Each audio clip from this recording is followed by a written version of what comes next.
Good morning and good evening.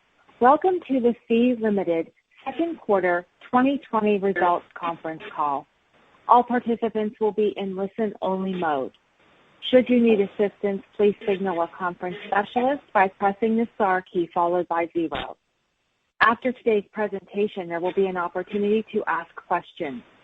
Please note, this event is being recorded. I would now like to turn the conference over to Ms. Yanjun Wang. Please go ahead. Thank you, operator. Good evening and good morning, everyone, and welcome to Sea's 2020 second quarter earnings conference call. I'm Yanjun Wang, Sea's Group Chief Corporate Officer.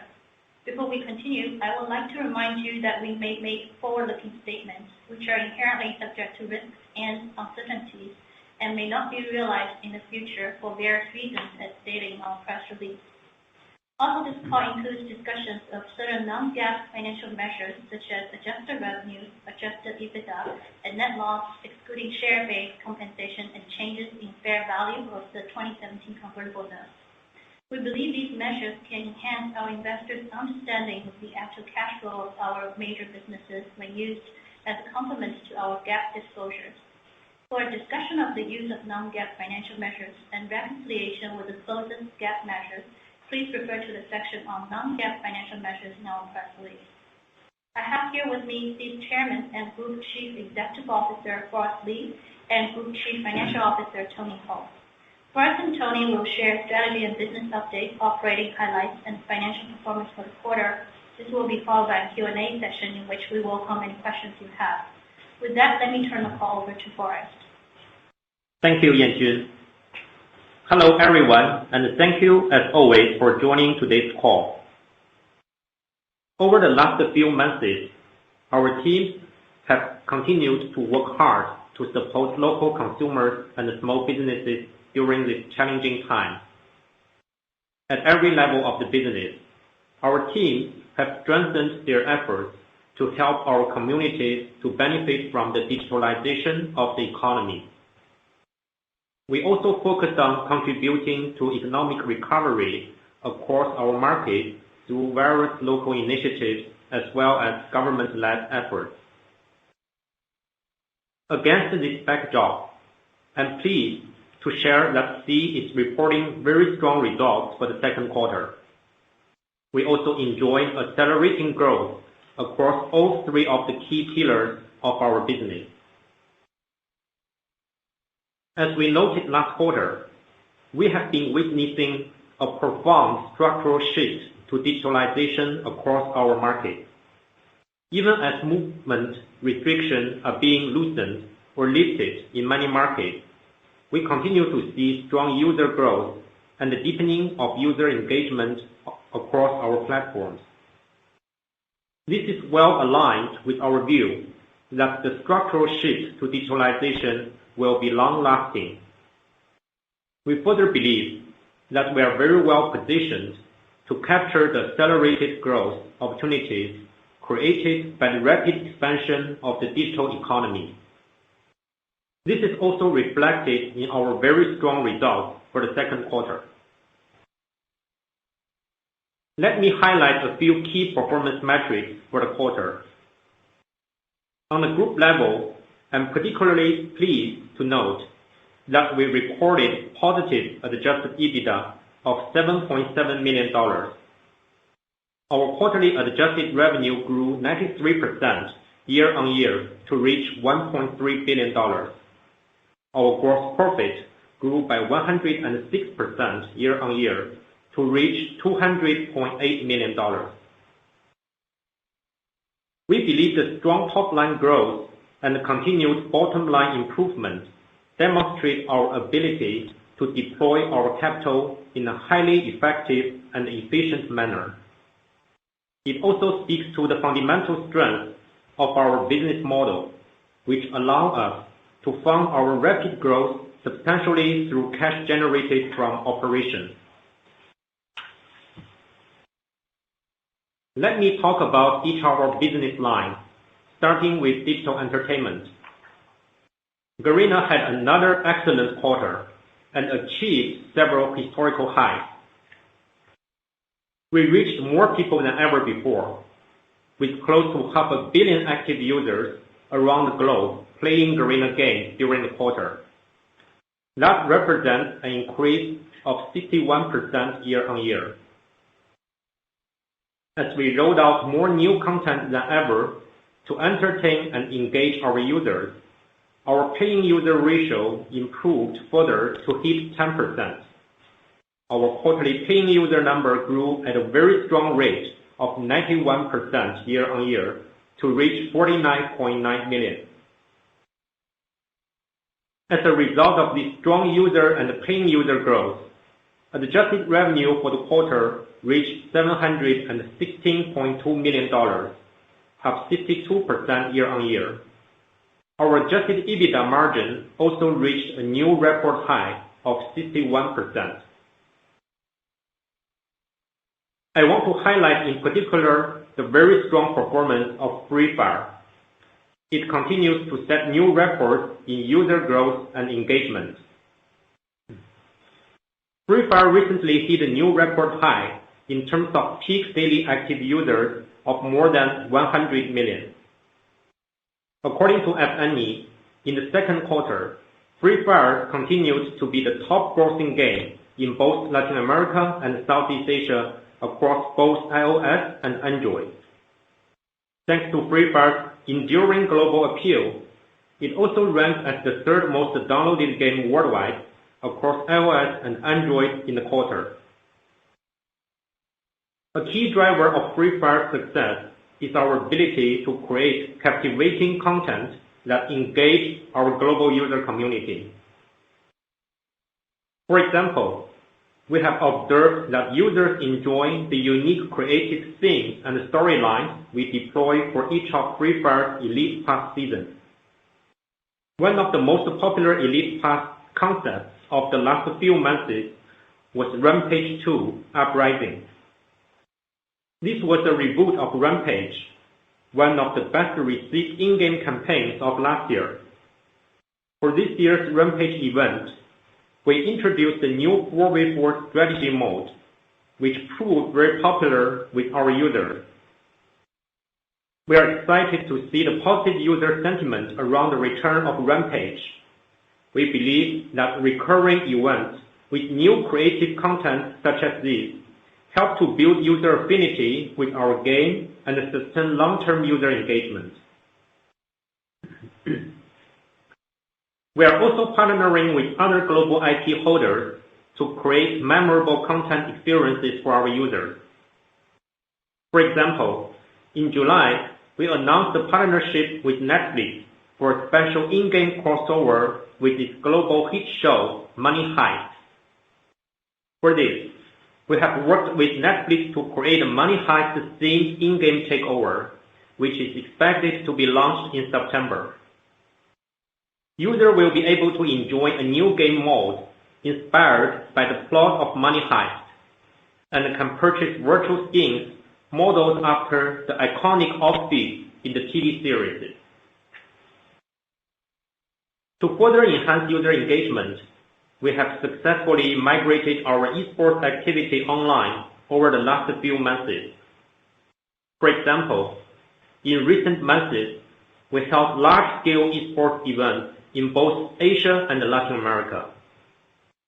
In June, we held the Free Fire Asia All-Stars event, featuring both professional players and popular online influencers from India, Indonesia, Thailand, and Vietnam, competing across several tournaments. In early August, we hosted an online esports event in Latin America called Free Fire Gigante, featuring the top teams from our pro leagues on the Brazil and the Latin America servers. We continue to see strong momentum in user engagement entering into the third quarter, even as many of our markets eased their restrictions on movement recently. In fact, in July, Garena hit a new record high in monthly adjusted revenue. Free Fire also hit a new record in monthly paying users in the same month, which more than doubled year-on-year. Looking ahead, we remain fully focused on bringing innovative content and enjoyable experiences to our users. We are confident that high quality and highly engaging content will strengthen their engagement and affinity with our game. This will continue to be the key driver of Garena's long-term success. Now, let's turn to Shopee. We recorded accelerated growth across key metrics and in each of our markets as more consumers and sellers turn to Shopee as their go-to shopping and selling destination. Last quarter, we spoke about the rapidly changing needs of consumers and sellers in our region who are embracing e-commerce at an unprecedented pace. We also discussed the efforts we were making to quickly adapt and scale up our services to address these evolving needs. Our very strong results for the second quarter further demonstrate the sustained deepening penetration of e-commerce and our ability to capture this growth. In the second quarter, we recorded accelerated growth in gross orders, which increased by 150% year-on-year to reach 615.9 million, compared to 111% in the first quarter.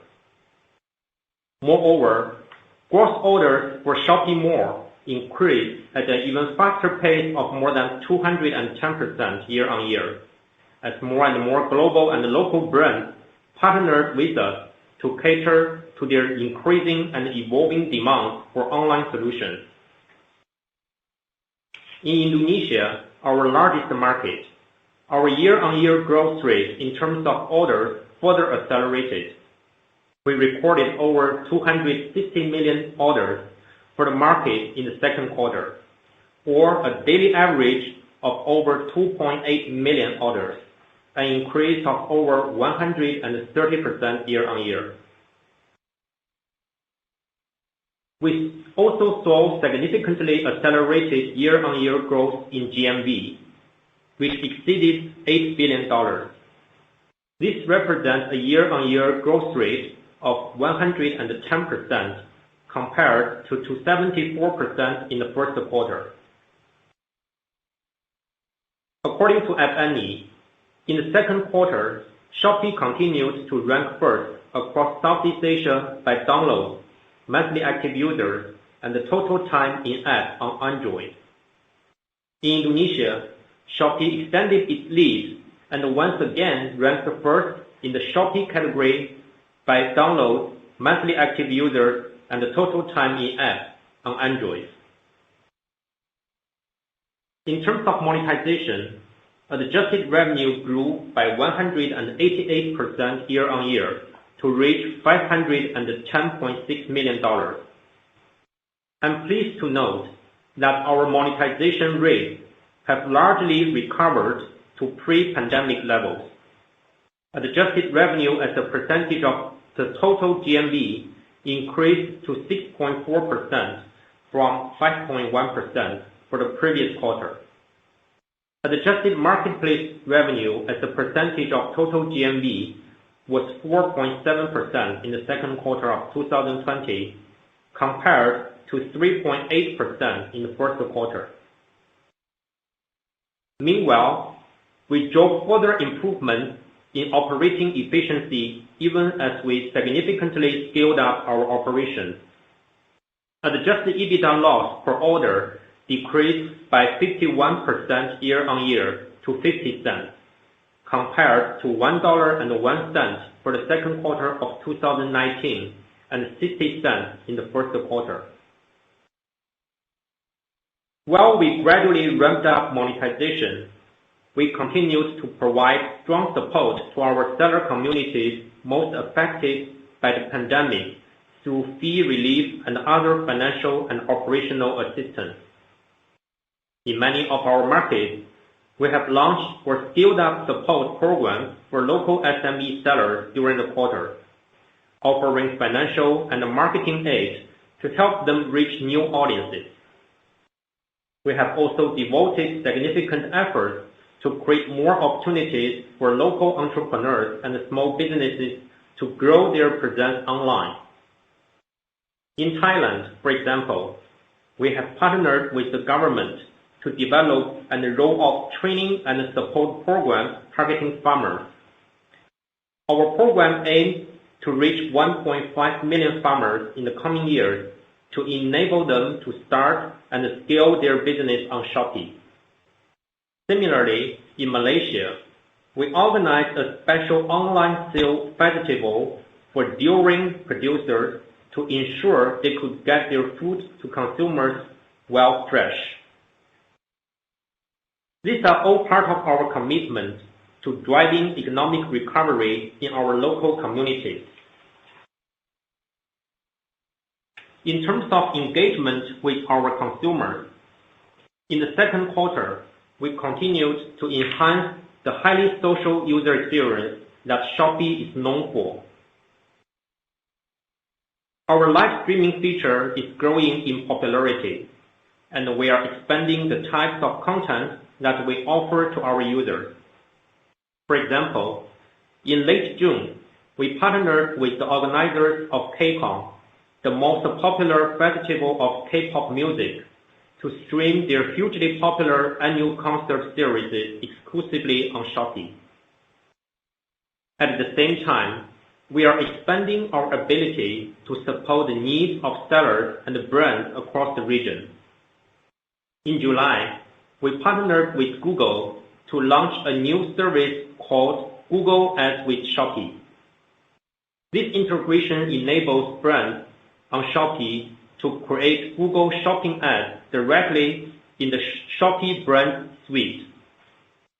We also enhanced our in-app Shopee feed with a new feature called Shopee Stories. This allows brands and sellers to create and share short-form video content with their followers on Shopee feed. In summary, the very strong results for the second quarter are underpinned by two key drivers.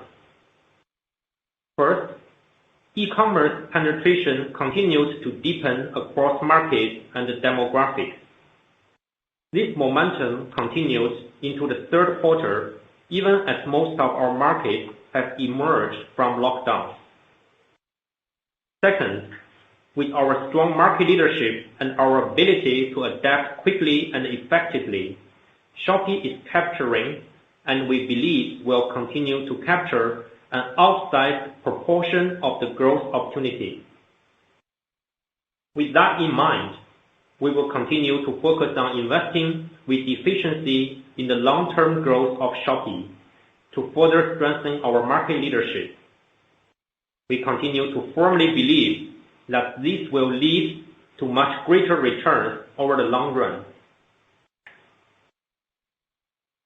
Finally, our digital financial services business, SeaMoney, also enjoyed further accelerated growth in the second quarter.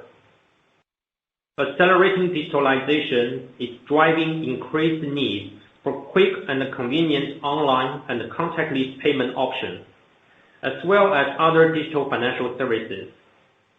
We further believe that SeaMoney is in an ideal position to capture a significant proportion of that growth opportunity.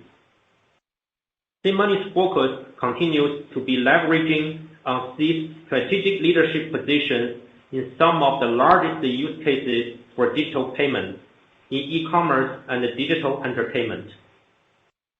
We believe its impressive growth in the second quarter underlines the strength of this strategy. Our mobile wallet total payment volume increased to more than $1.6 billion for the second quarter, compared to more than $1 billion in the first quarter. Quarterly paying users for our mobile wallet services grew by about 50% quarter-on-quarter to more than 15 million. In particular, we are encouraged to see more Shopee users embracing the ease and the convenience of our mobile wallet.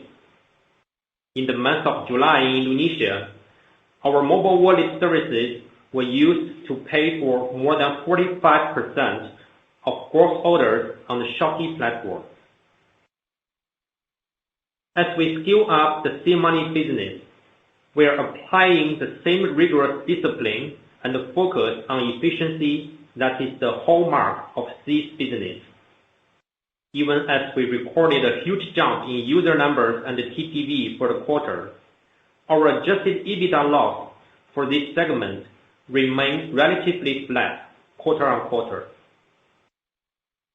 We see significant growth ahead in the digital payments and the digital financial services segment, driven by the rapid expansion of the digital economy in our region. Our results for the quarter clearly demonstrate that SeaMoney is in a great position to address the needs of users across the region. We will continue to invest efficiently in scaling up the SeaMoney business to solidify our leadership position across our market. To conclude, we are moving into the second half of 2020 firing on all cylinders. Each of our businesses is successfully adapting to capture the immediate growth opportunity in front of us. Each of them is also ideally positioned for the long term with a significant runway ahead. We saw sustained and growing user engagement across our platforms through the second quarter and beyond, and this gives us further confidence that the rapid shift to digital lifestyles is in fact a permanent and irreversible change that will drive significant growth opportunity for Sea over the long run. We are very focused on maximizing this opportunity, and we will continue to invest in products and services that will win the heart and the mind of our users. With that, I will invite Tony to discuss our financials. Thank you, Forrest, and thanks to everyone for joining the call. We have included detailed quarterly financial schedules together with the corresponding management analysis in today's press release, and Forrest has discussed some of our financial highlights, so I will focus my comments on the other key financial metrics. For Sea overall, total adjusted revenue grew by 93% year-on-year to $1.3 billion, which was mainly driven by the growth of our digital entertainment business, especially our self-developed game Free Fire, and our continued monetization efforts in our e-commerce business in the past quarters. The 62% year-on-year growth in digital entertainment adjusted revenue to $716.2 million was primarily driven by the increase of our active user base and deepened paying user penetration, and in particular, the continued success of our self-developed game Free Fire. Digital entertainment adjusted EBITDA was $436.2 million, an increase of 65% year-on-year, mainly due to strong top-line growth and our self-developed game accounting for an increased share of revenue. Our e-commerce adjusted revenue of $510.6 million included adjusted marketplace revenue of $378.7 million, up 175% year-on-year, and adjusted product revenue of $131.9 million, up 233% year-on-year. The strong results demonstrated the deepening penetration of e-commerce and our ability to capture these accelerated growth opportunities created by the rapid expansion of the digital economy. E-commerce adjusted EBITDA loss was $305.5 million as we continued our investment to fully capture the market opportunity in the region. We will continue to invest prudently and drive high-quality growth by serving the users' needs better in the long run. Digital financial services adjusted revenue was $11.9 million, an increase of 328% year-on-year from $2.8 million in the second quarter of 2019. Adjusted EBITDA loss was $110.1 million in the second quarter of 2020, compared to a loss of $18.1 million in the same period of 2019. This was primarily due to our continued efforts to deepen the integration of our mobile wallet services with our Shopee platform across different markets.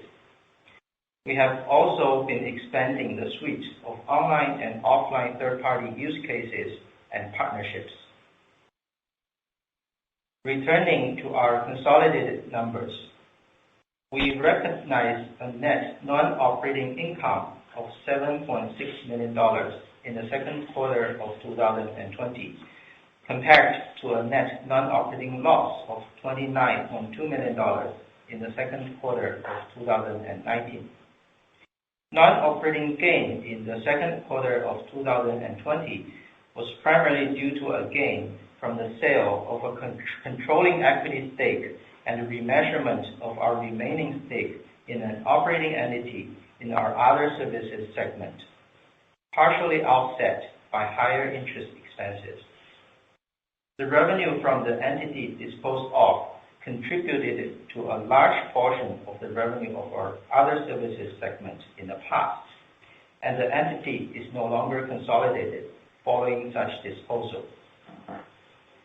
Our non-operating loss in the second quarter of 2019 was primarily due to a fair value loss of $31.8 million arising from the fair value accounting treatment for the 2017 convertible notes.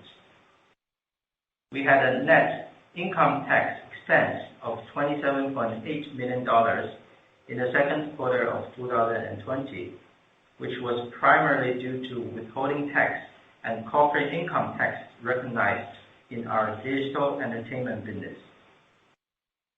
As a result, net loss, excluding the share-based compensation and changes in fair value of the 2017 convertible notes, was $317.7 million in the second quarter of 2020, as compared to $215.1 million for the same period in 2019. With that, let me turn the call back to Yanjun. Thank you, Forrest and Tony. We're now ready to open the call for questions. We will now begin the question and answer session. To ask a question, you may press star then one on your touch-tone phone. If you are using a speakerphone, please pick up your handset before pressing the keys. To withdraw from the question queue, please press star then two. In the interest of time, we will take a maximum of 2 questions at a time from each caller. If you wish to ask more questions, please request to join the question queue again after your first questions have been addressed. The first question comes from Thomas Chong of Jefferies. Please go ahead. Hi, good evening. Thanks, management, for taking my questions, and congratulations on a very strong set of results.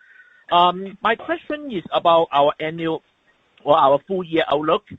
Given the fact that our performance is so strong in the first half, how should we think about the full-year online games revenue growth as well as the e-commerce revenue growth? And my second question is about how should the competitive landscape in online shopping? Can you comment about any change in terms of the trend that we would anticipate in the second half and next year? Thank you. Thank you, Thomas. In terms of our full-year outlook, on the gaming side, as you can see from our past results, we've seen very strong momentum of growth in terms of active user, pay user, and also time spent on games, and with a sustained ARPPU at $14.4. So we continue to see such growth across our different regions in Southeast Asia, Latin America, as well as other frontier markets.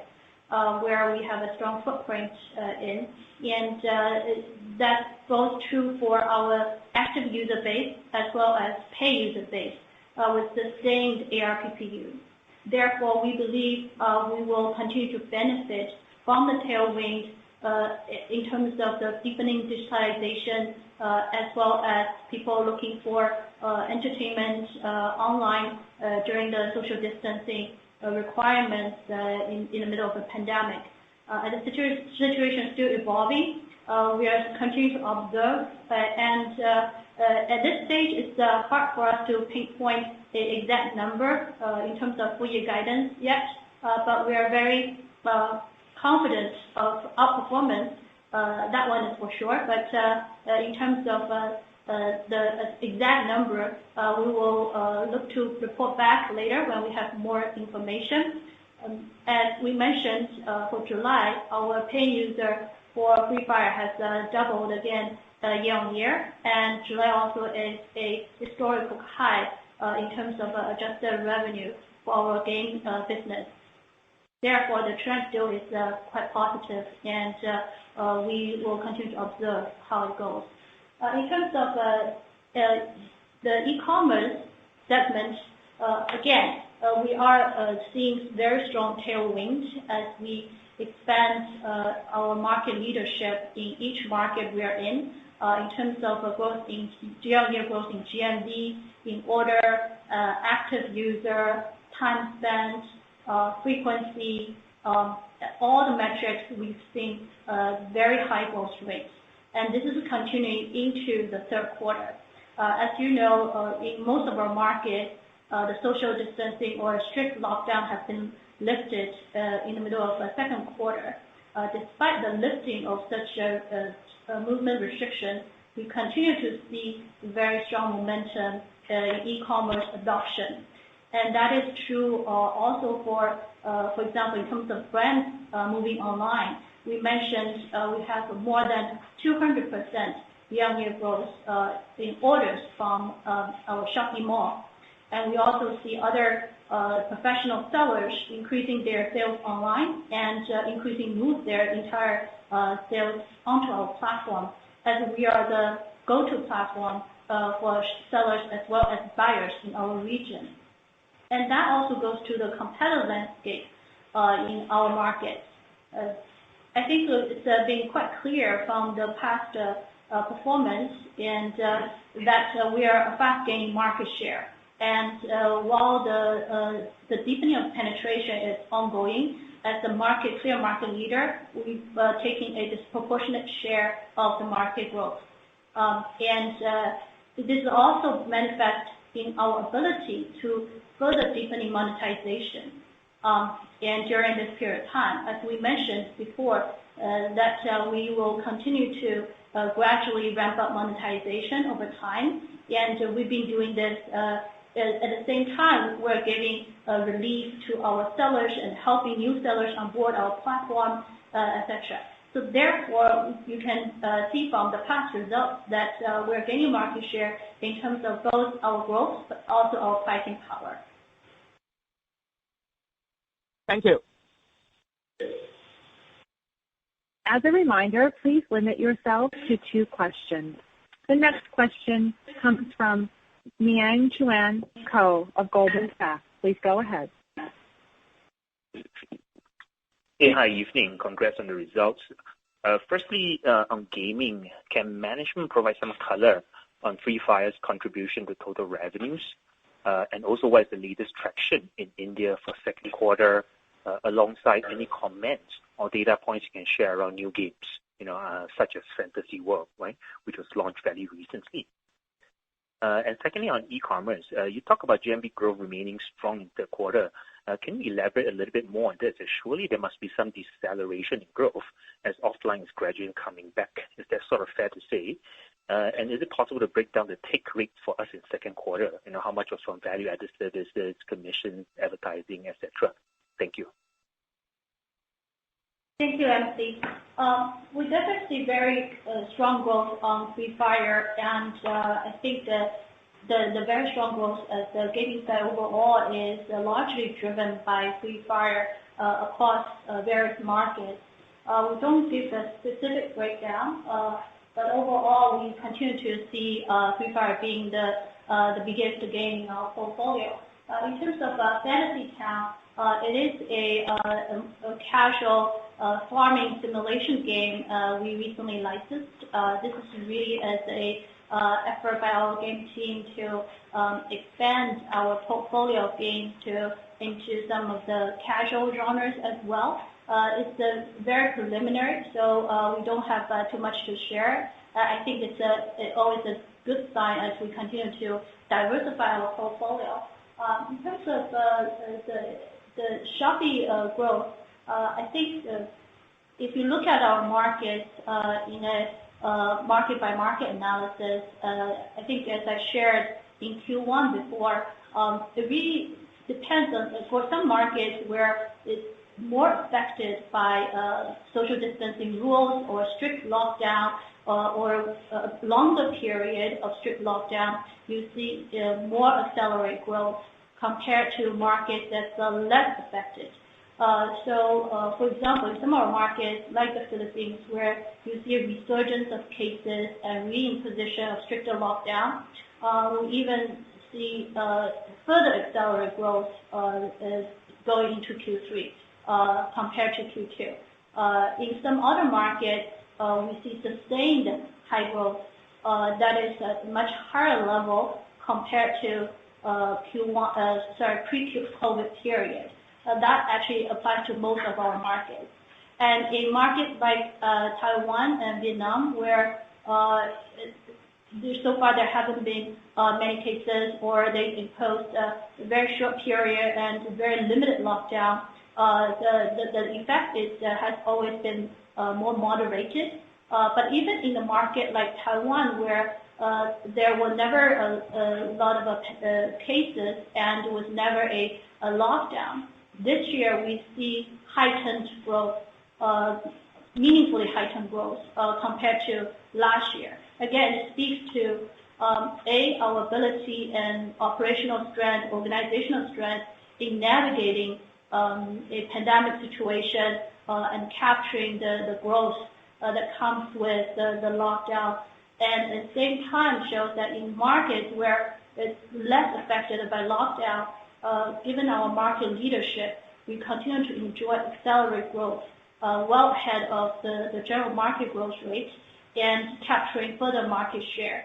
This goes back to the strength of our business model as well.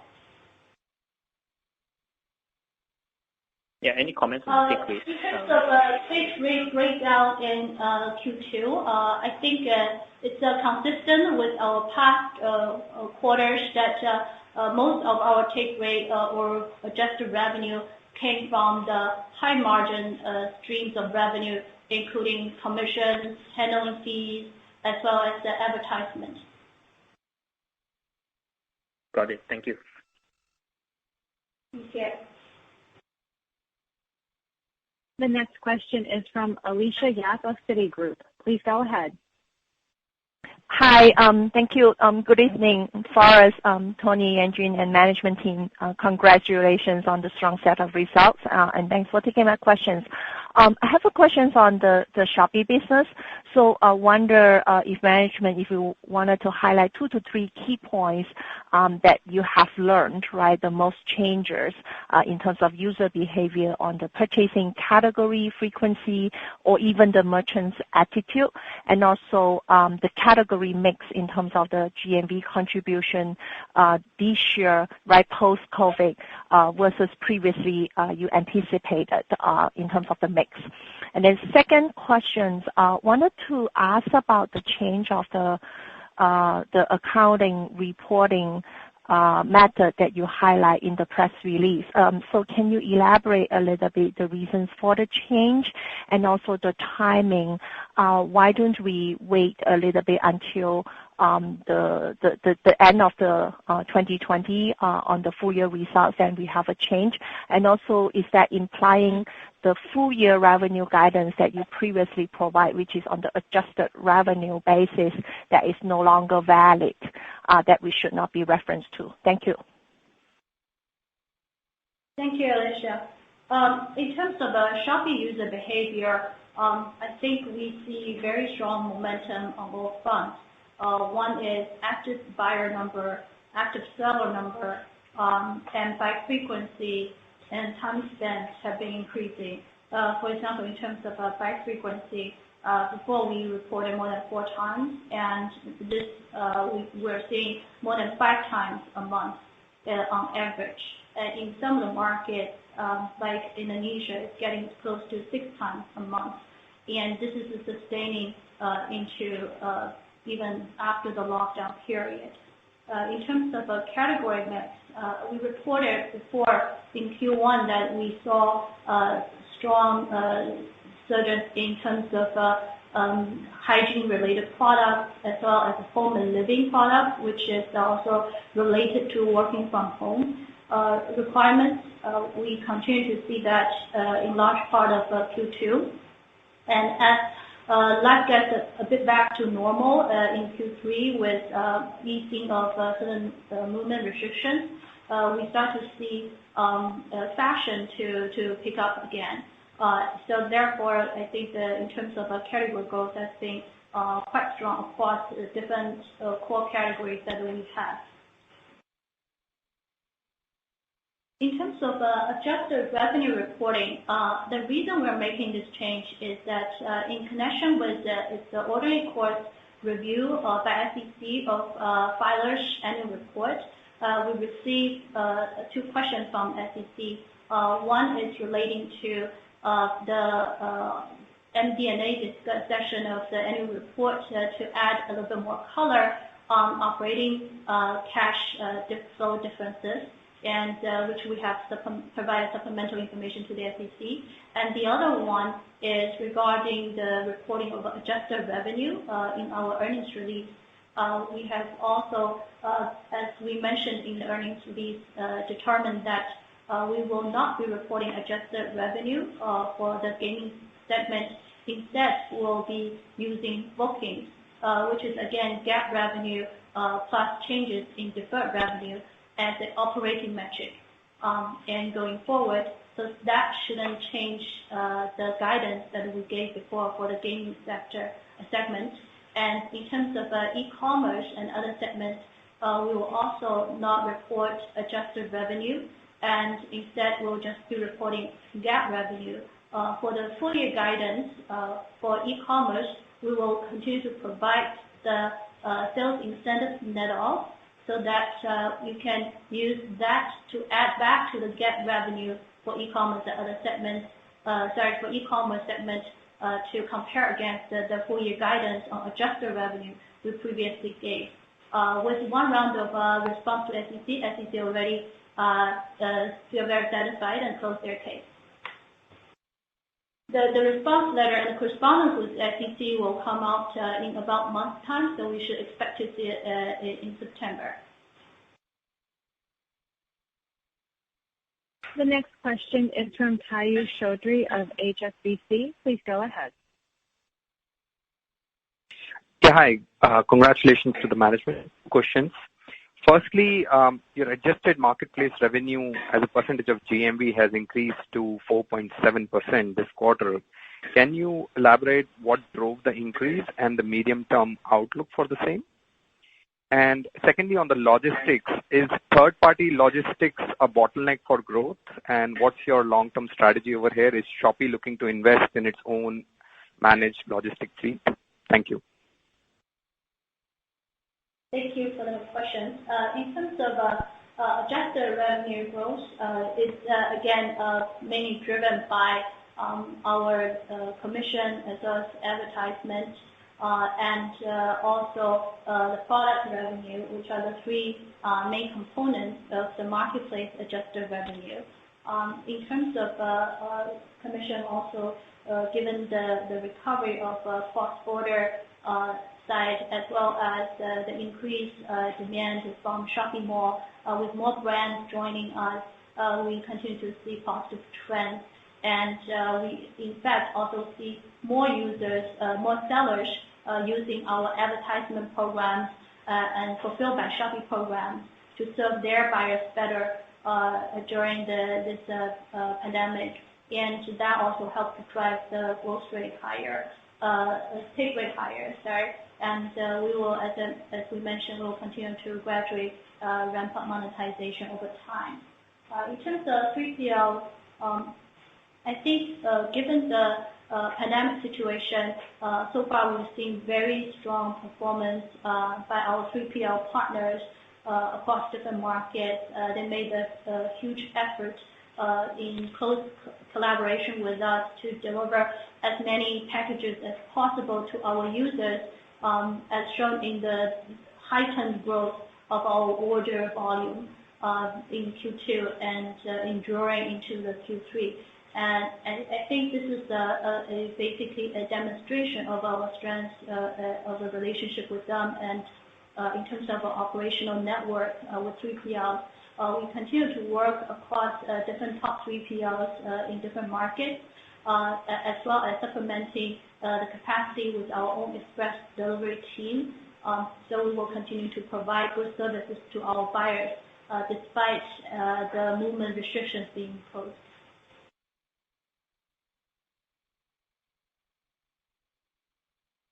The next question is from John Blackledge of Cowen. Please go ahead. Great, thanks. Two questions. First on Shopee, despite the huge accelerating growth this quarter, you still showed a negative 17% incremental EBITDA margins, albeit it was much less than the 2Q19 negative EBITDA incremental margins. Just curious, what are the key investments driving the negative leverage? And then on SeaMoney, can you frame the longer term opportunity for the SeaMoney business? And the mobile wallet users rose 50% year over year. Just discuss how you're driving the strong user growth. Thank you. Sure. In terms of e-commerce, we continue to invest in its growth. And if you look at our EBITDA loss per order, has been fast dropping from $1 a year ago to 60 cents last quarter and to 50 cents per order this quarter. Therefore, we think we are gaining efficiency, continue to gain efficiency as we invest in the rapid growth of Shopee. At the same time, we see deepening monetization over time. As we always said, we believe the business model is very clear and has proven by all major marketplace e-commerce players in the world that profitability model for marketplace e-commerce is very strong, and especially for strong market leader. And therefore, we are investing in the long-term growth of this segment to continue to strengthen our market leadership, to build deeper competitive moat, as well as to maximize our long-term profitability down the road. In terms of the SeaMoney, as we mentioned, it's showing very strong growth during this period as well.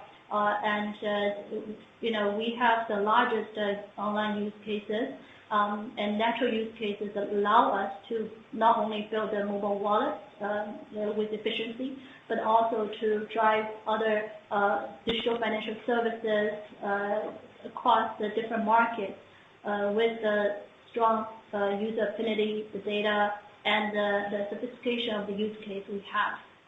I think this is a very strong synergies between across our three core businesses that we're enjoying, and therefore it's driving very fast adoption of SeaMoney wallet, as well as in terms of the growth of paying users we're seeing.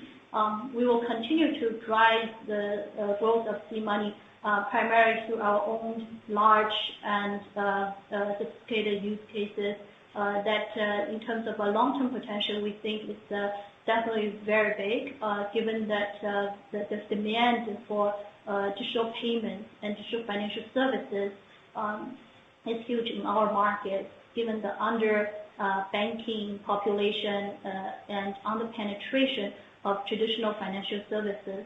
What we can do, we have a clear ability in doing is use technology to promote the financial services segment to serve more populations in our market, and there is a very natural demand for it.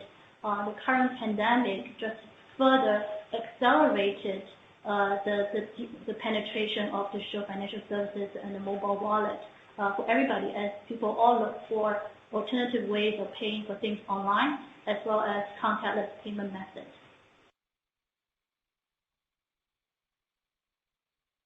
The next question is from Ranjan Sharma of JP Morgan. Please go ahead. Hi, good evening, and thank you for the presentation, and congratulations on the results.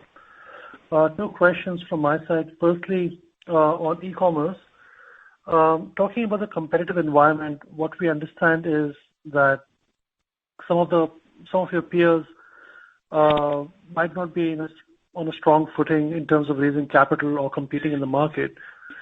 So if you can share your thoughts around potential M&A in this space and how you would approach any potential opportunities. Secondly, you shared a bit about SeaMoney.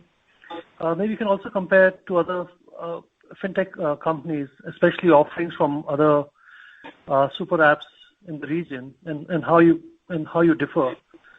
Just to sense like what is going to drive adoption for SeaMoney over the other apps, and are we going to see extended periods of sales and marketing and losses for SeaMoney? Thank you.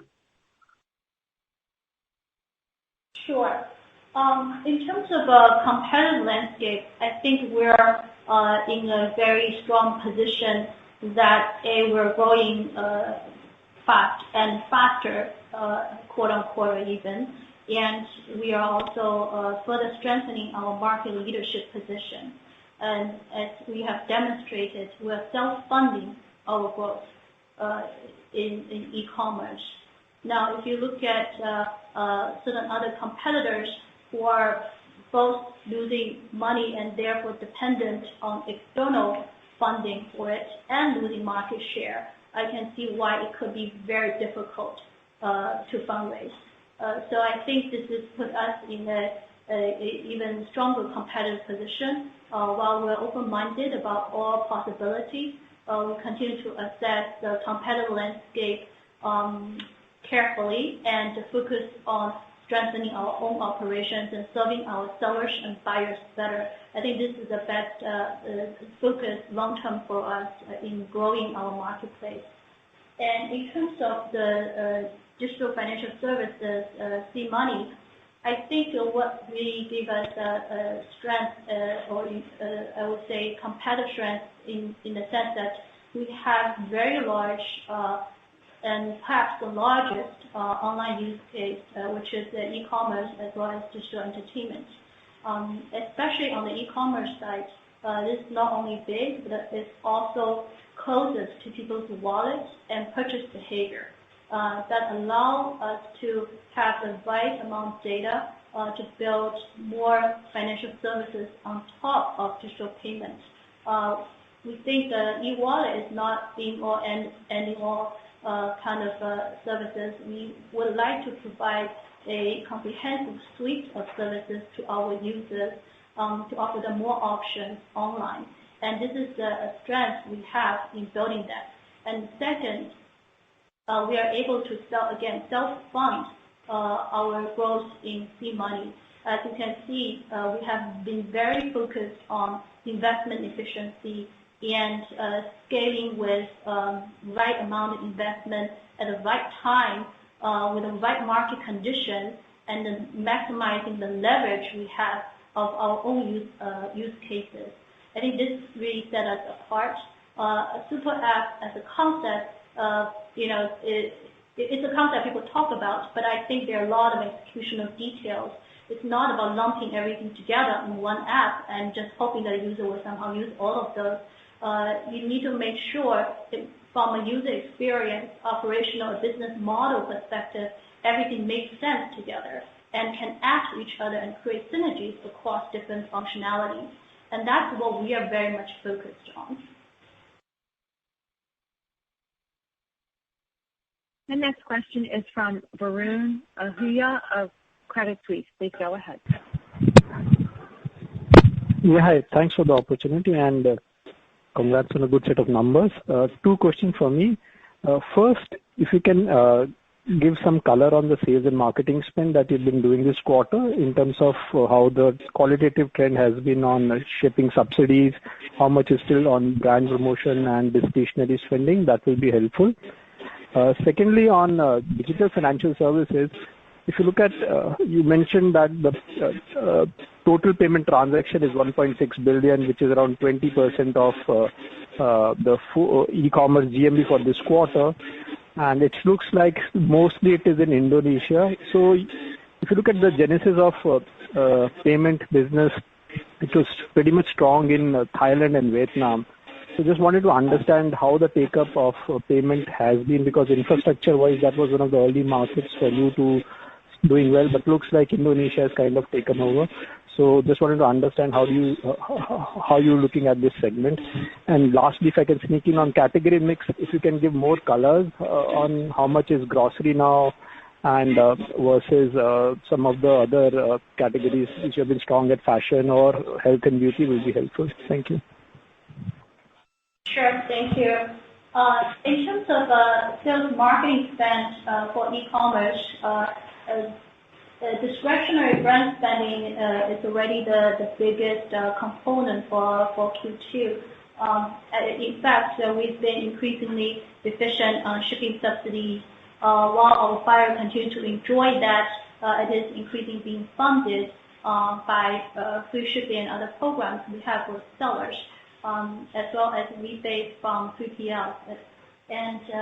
But we also did take advantage of the airtime during the social lockdown, where more users are watching TV or spending time online to do more of a brand marketing. And this is also in line with the Ramadan season in Indonesia and Malaysia. And therefore, you see more of that from the discretionary brand spending. Again, this is highly discretionary and could vary from period to period. In terms of DFS, so I think Indonesia being the first country where we rolled it out, and in terms of integration with the Shopee platform, and we also have been working on Thailand, Vietnam, as well as other markets.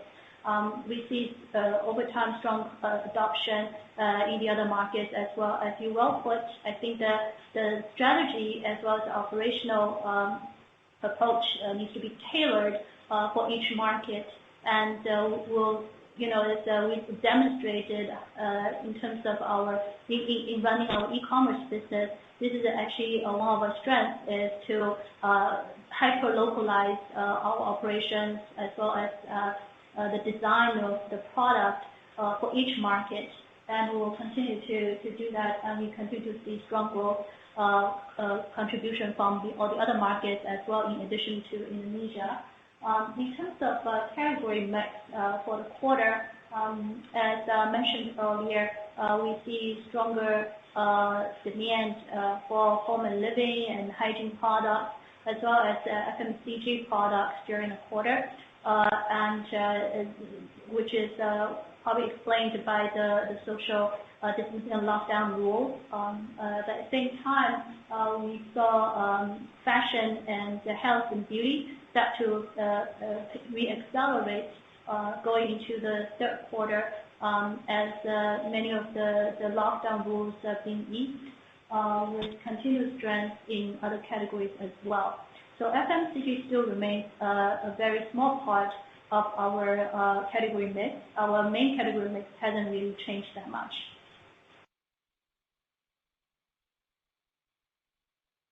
This concludes our question and answer session. I would like to turn the conference back over to Ms. Yanjun Wang for closing remarks. Thank you, everyone, for joining today's call. We look forward to speaking to you all again next quarter. Please take care. The conference has now concluded. Thank you for attending today's presentation. You may now disconnect.